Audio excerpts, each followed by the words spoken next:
Wala pong yung legal weight. Kahit yung vlogger nila, DDS vlogger nila na si Attorney Regal Oliva, inamin mga kababayan, walang legal weight yung naging statement po ni Saldico. Ang pakinabang lang sa propaganda sa politika. Yan ang sabi niya kahapon. O ngayon, pag-usapan natin yung mga pinapakalat na kwentong kasinungalingan po ni Mike Defensor. Kung paano niya binuo ang mga pinagdatagpi-tagping kwento. So ang tanong ngayon mga kababayan, si Mike Defensor ba is just merely misinformed o deliberately talagang nagmamanufacture siya ng mga narratives para i-distort ang public perception. Lalo't may reputasyon siyang ganon. Magharap ng mga witness for hire at magtahi-tahi ng kwento na ngayon nga po, yung latest niyang sinasabi, pinasinungalingan na ng NBI na may nambugbog sa tauhan ng NBI, binugbog yung tauhan ni dating Ako Bicol Party List Representative Saldico.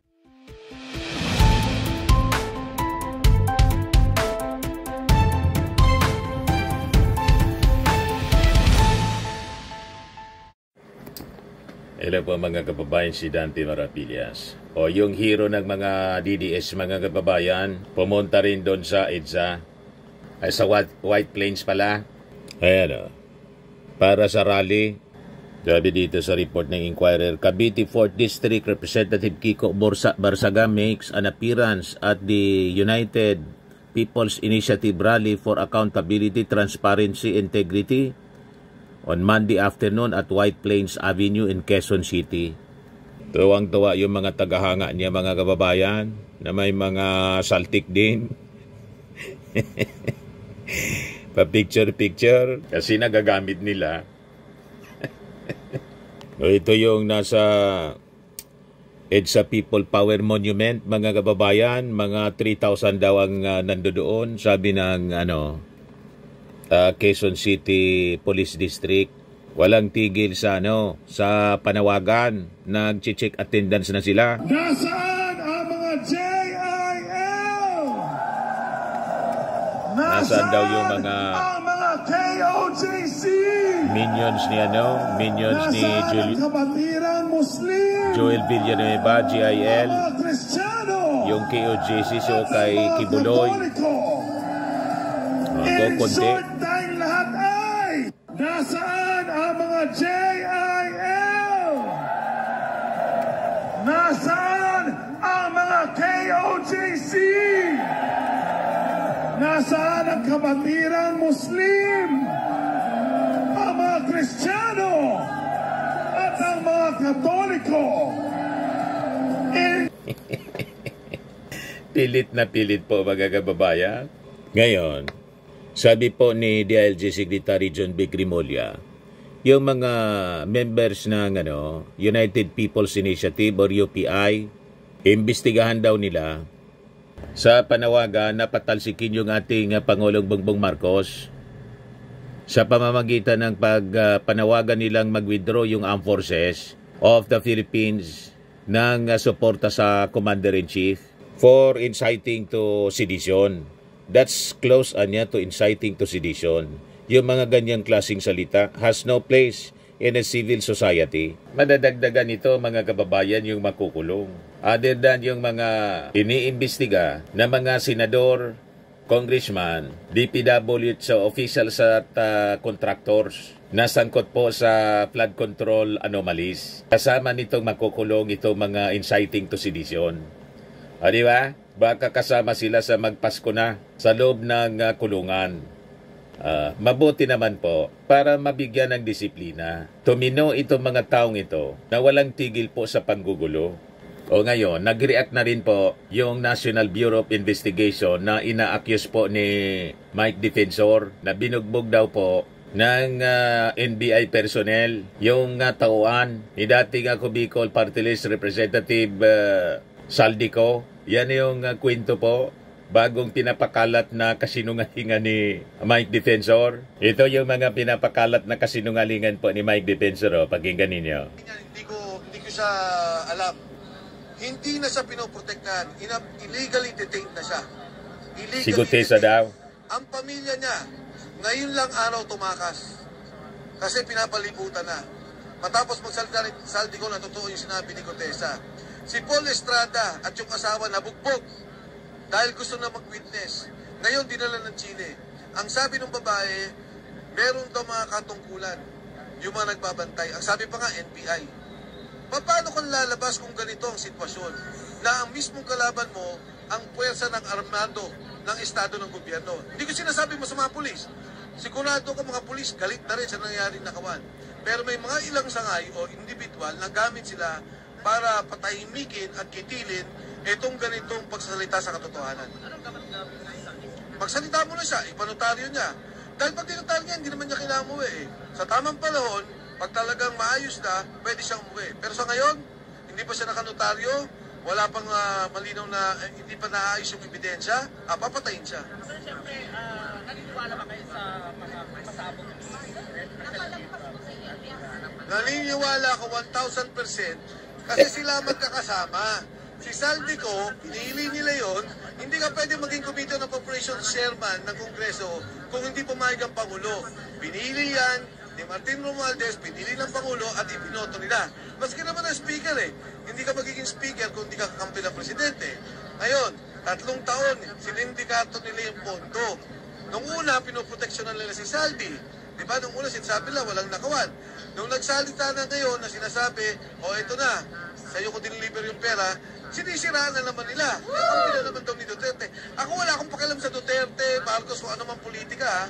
Ang akin, nung nagsalita si Gutesa at sinabi niya yung delivery ng pera, doon ako una na napasama dito. Hindi niyo ako naririnig, hindi ako nagsasalita. At ito lalo na lumabas si Saldico, naniniwala na talaga ako na yung koneksyon ng lahat na malinaw, na pamamalakad ng pagnanakaw dito sa ating bansa. Ito yung sagot mga kababayan ni NBI OIC Director Lito Magno sa aligasyon ni Mike Defensor na binugbog ng ilang taga-NBI daw yung tauhan ni Saldico. Pakinggan natin mga kababayan. Si Mr. Estrada o yung aide dati ni former Congressman Saldico ay tinakas daw o pinatakas at binigyan pa ng peking passport at allegedly ay ginulpi din ng NBI o sinaktan according to former Congressman Mike Defensor. Tinatanggi po natin yan. Walang katotohanan yung mga bagay. Wala ho tayong dinidetain ng mga ganyan pangal. Wala ho tayong record. In fact, ongoing investigation natin dito sa mga issue na ito. No? At again, inuulit natin, wala tayong nakitang any medical records o na nagpapatunay. Na lahat lang kwento ni Mike Defensor. Nabanggit na si Mr. Estrada o yung aide dati ni former Congressman Saldico ay tinakas daw o pinatakas at binigyan pa ng peking passport at allegedly ay ginulpi din ng NBI o sinaktan according to former Congressman Mike Defensor.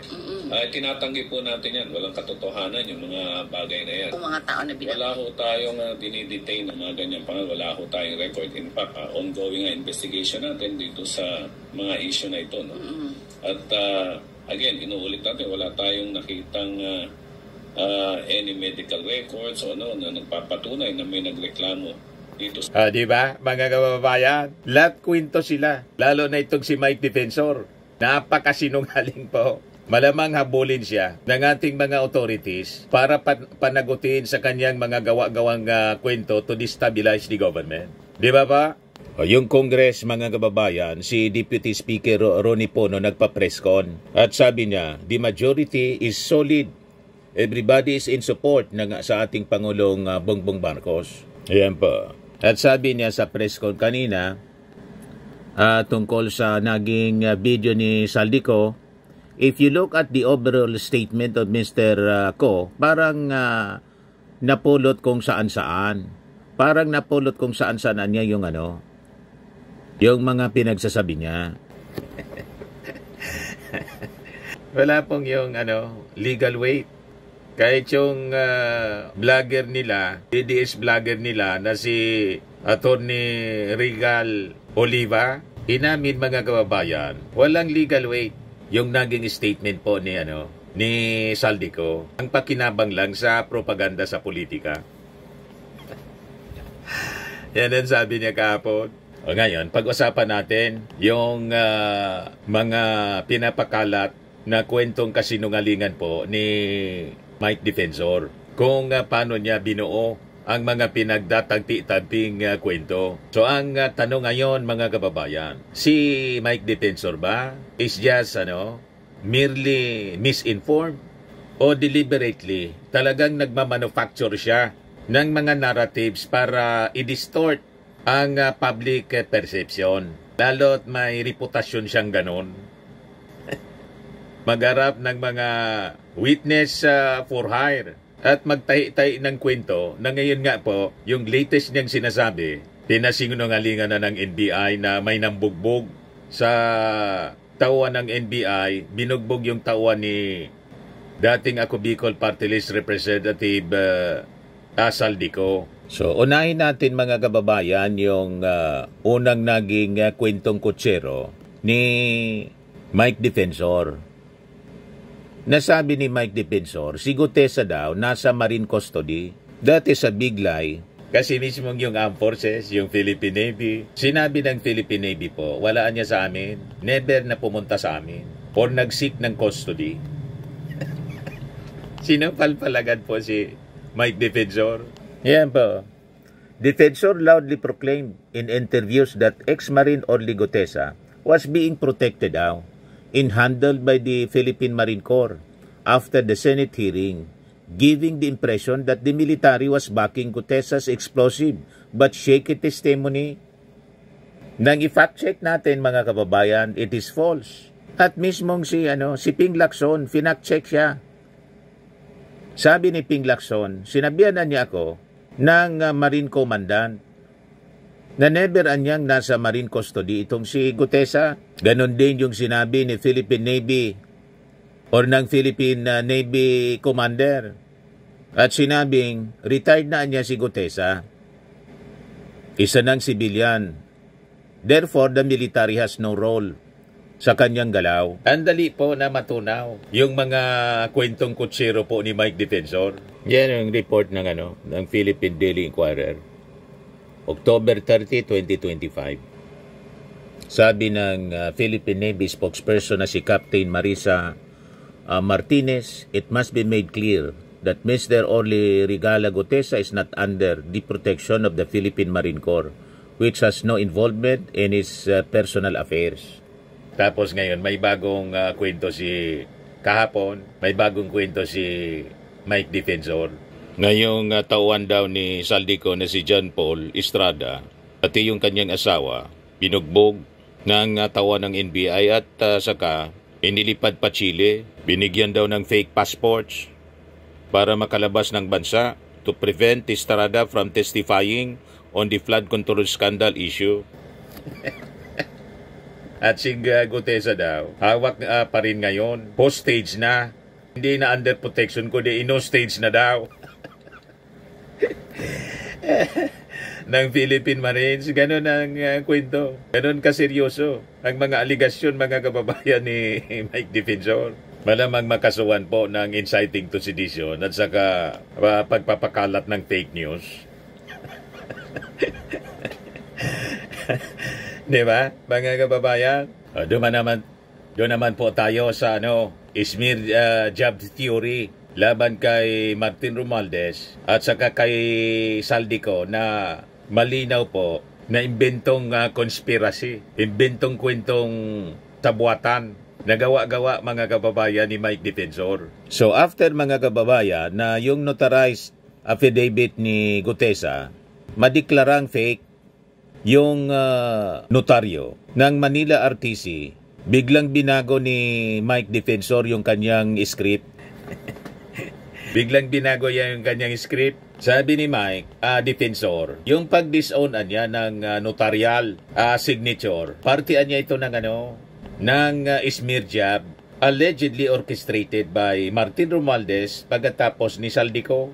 Paano man po yun magiging smear job nang nagdeklara po na falsipikado yung notaryo, yung Manila RTC. Di ba po? So, imbes na sagutin niya, i-address niya kung bakit na-found out na falsipikado yung signature, nag-akusa itong si Mike Defensor na punersa niya yung abogado. Isang claim, mga kababayan, na wala mang anumang ebidensya, walang affidavit, no witness, as in nothing. Kwento lang niya. Sige lang niya ang kwento, mga kababayan. Sabi ko nga, pag naniwala kayo sa kwento ni Mike Defensor na may reputasyon ng pagpresenta ng false witness, witness for hire, ang ibig sabihin niyan, mga mahinang nilalang kayo. Madali kayong mamanipula, madali kayong maniwala sa kwentong Marites. Diba po, mga kababayan? Yan katotohanan. The only person, mga kababayan, caught with falsified document, yung sinasabi nilang very credible witness, sabi ni tawag dito, sabi ni Marcoleta, ang pinakang credible witness daw nila si Gutesa. Kung credible si Gutesa, bakit hindi ninyo iarap uli? Hanapin ninyo. Kayo naman nagtatago niya, kayo nag-present. Iarap ninyong muli sa Senado. Pagkatapos sa Department of Justice para makross-examine yung kanyang mga claims, yung kanyang mga kwento. Doon pa nga lang sa pagbasa ng kanyang affidavit, nagkabuhol-buhol na, kamot ulo. May ganon. Ganon ang sinasabi po ni Marcoleta kagabi doon sa INC rally. Ito si Marcoleta. The most credible witness ever produced by the Blue Ribbon Committee. Most credible daw. Orly Gutesa.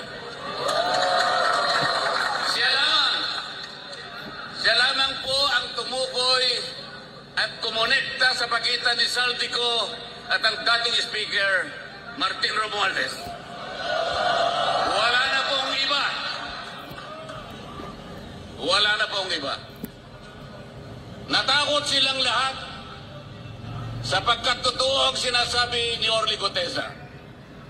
Kung totoo yung sinasabi ni Gutesa, bakit sa affidavit niya, yung affidavit niya mismo, peke yung peke yung notaryo, falsos in uno, falsos in omnibus. At kung naniwala kayo na totoo ang sinasabi niya, bakit hindi na bumalik yung witness ninyo? O diba? Malinaw po na ang dahilan kung bakit di na bumalik, ayaw mag-isa. Ang gusto niya, paniwalaan lang yung kwento ninyo. Ang gusto ninyo, paniwalaan lang yung kwento ninyo. Kwento ni Gutesa, mas familiar pa kayo, dino-coach pa nga ninyo kaysa kay Gutesa mismo. Yan po ang malinaw Tapos ngayon yung kasabwat ninyo, si Mike Defensor na nag-present sa iyo sa inyo kay Gutesa, may bagong kwento. Ito yung bagong kwento ni Mike Defensor.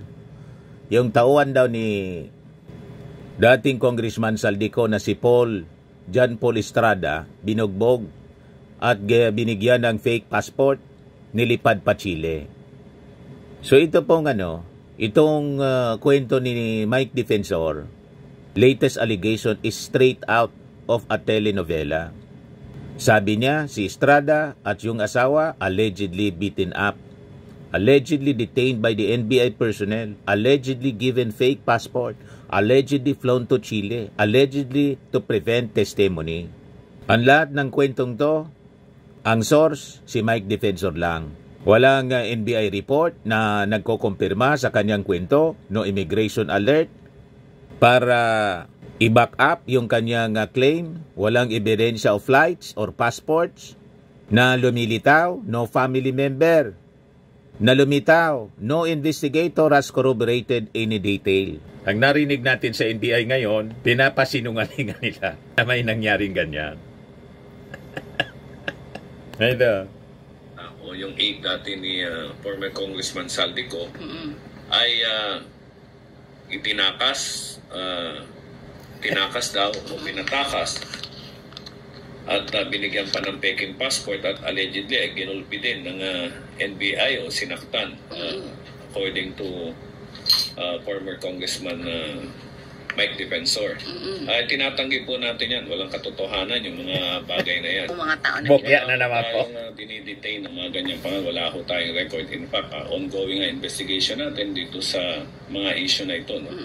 At again, inuulit natin, wala tayong nakitang any medical records o na nagpapatunay na lahat lang kwento ni Mike Defensor. Sa amin, nabanggit. Ang gusto nilang mangyari, lahat ng kwento nila paniwalaan natin. Walang backup. Parang yung kwento ni Pusit.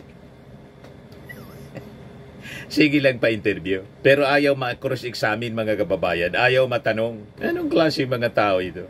Di ba po, mga kababayan? So ito mga style ni Mike Defensor. Ito man talaga yung expertise niya. Magtay-tay ng kwento. May history siya na ganyan. Ganyan ang kanyang reputasyon talaga. Hindi na siya bago, mga kababayan. During the pandemic, Defensor loudly accused the city of Quezon, the Quezon City of overpricing 479 million ng relief goods. Pero yung COA, mga kababayan, wala man adverse finding. Walang report. O yung report na kanyang sinabi was already settled. So may reputasyon siya na lukuhin ang publiko. Paulit-ulit lang yung kanyang ginagawa. So kinasuhan ito, mga kababayan, si Mike Defensor ng cyber libel dahil sa mga fabricated na mga claim.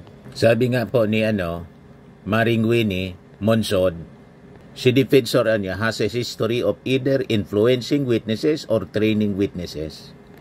Yan ang reputasyon daw. Sabi ni Winnie Monsod ni Mike Defensor. Kaya maniwala pa kayo sa kwento niya. Ganyan ang reputasyon niya. Pagkatapos, yung witness, mga kababayan, na present ni Mike Defensor kay Marcoleta, tinawag ni Marcoleta ang most credible. Kung most credible, by all means, hanapin ninyo si Gutesa para iharap sa Senado. Makross-examine. Tama po? Pero ang ginagawa ninyo ngayon, pinapalabas ninyo na wala na talaga siya, Pina-mindset na tayo na talagang wala na si Gutesa. In worse, parang pinapalabas na baka na-disgrasya na si Gutesa. Ito yung latest niya, hindi na daw pinoproteksyonan si Gutesa, kundi illegally detained. Na pamamalakad ng pagnanakaw dito sa ating bansa. Sabihin ako sa inyo si Gutesa sa ngayon, wala sa akin yan, hindi ko siya alam. Hindi na siya pinoprotektahan. Illegally detained na siya. Illegally detained. Ang pamilya niya, ngayon lang araw tumakas. Kasi pinapalibutan na. Matapos magsalita ni Saldico na totoo yung sinabi ni Gutesa. Si Paul Estrada at yung asawa nabugbog dahil gusto na mag-witness. Ngayon dinala ng Chile. Ang sabi ng babae, lahat lang niya kwento, walang record. Yung mga nagbabantay, ang sabi pa nga NBI. Paano kung lalabas kung ganito ang sitwasyon na ang mismong kalaban mo ang puwersa ng armado ng estado ng gobyerno? Hindi ko alam ni Yossi. Tapos si Yossi Castro, tapos yung DDS na si Malutikia, nagkasagutan po sa interview, pakinggan natin. Tungkol kay Gutesa ito, nag-aanapan. Si Gutesa, siguro alam ni Yusek kung nasan si Gutesa. Bakit naman sa akin ibibintang? Baka kayo may alam. Kayo naman yata kasi nakilala yan. Ikaw ang nasa gobyerno Pero teka lang, sino ba nag-present sa kanila? Mga kaalyado ko alam kung sino nag-present. Please do not accuse me. Hindi kami nag-present yan. Baka kaalyado nyo nag-present yan. Ayan ang propaganda. Biro mo ang assertion mo. Lahat sinungaling ko. Ba't mo hinahanap sa akin? Baka alam mo. Pagkaalyado ng mga Duterte, mga sinungaling. Never mind. I respect this show. I do not want to go to the gutter. Don't start kasi. You're putting something to me. But you are representing government. But still, bakit ko malalaman? Hindi ako nag-represent dyan. Bakit mo sa akin You ipapatungkol can sa always kanila say malamang it alam in a ko? very nice way without You don't have insulting to people. start. Hinahanap ni Malutike kay Yusek. You don't have to start. Ito po, let's ask Tama po siya, no? At mo ano hanapin sa akin? Ikayo ang may alam niyan. Mga kalyado ni Malutike, nag-secure kay Gutesa. Pagkatapos, hanapin mo kay, kay Yusek Castro kung hindi may mga tama talaga po sa...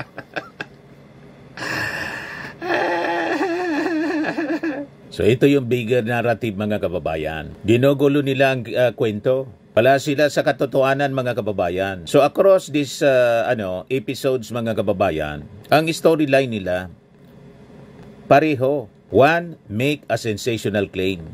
2, provide no proof. 3, wait for media coverage. 4, move on when disproven. 5, invent a new claim to cover the failure of the last one. Ganon ang style nila, mga kababayan. Sige lang pa-interview. Kung hindi magpa-interview, gagawa ng video.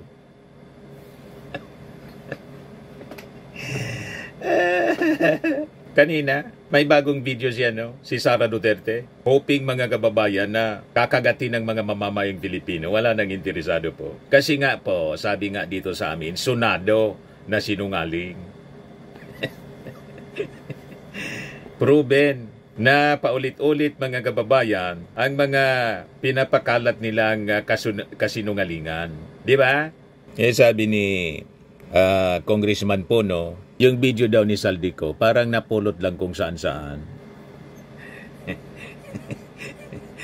Yan, sabi niya, ni House Deputy Speaker Ronaldo Pono. So, wag po tayong paguguyo sa kanila pong mga pinapakalat na marites na kwento para gatungan ang damdamin ng mga tao. Pag nagpabiktima kayo sa ganyan, kawawa ang Pilipinas. Tama po.